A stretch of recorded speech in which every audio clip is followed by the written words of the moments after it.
Экинчиси эми кылмыш ишин козгоо мен оюмча негизсиз дагы, мыйзамсыз дагы деп эсептейм. Анан бул жерде кеп кол койгон адамдабы же кеп Мадумаров деген саясий феноменде болуп атабы?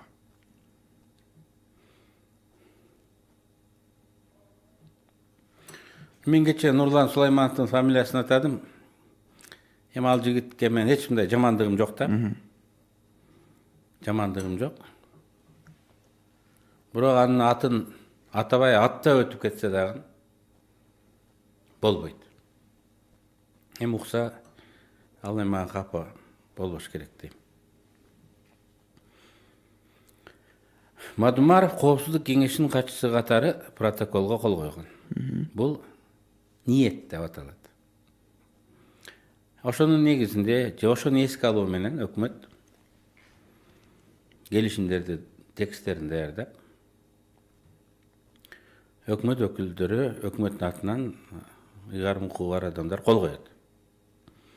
Ошондой келишимге 2009-жылдын декабрында Тажик өкмөтү менен Кыргыз өкмөтү Ош шаарында кол коюшат. Кыргызстан тараптан министр транспорт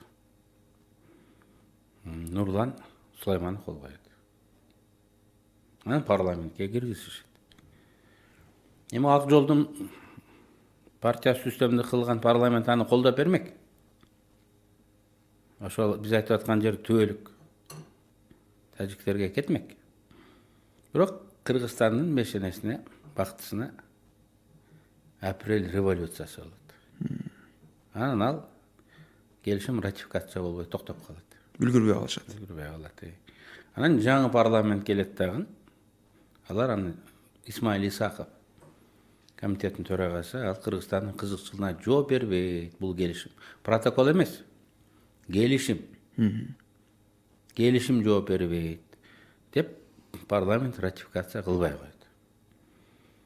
Анан эгер ушуну биз кылмыш деп эсептей турган болсок, кылмыш иши биринчи кезекте Мадумаровго эмес, конкреттүү договорго кол койгон адамдарга, аны парламентке мыйзам түрүндө алып келген адамдарга козгош керек. Ал жерде Мадумаровдуку рамочный, жалпы ниет, а тиги жерде конкретика.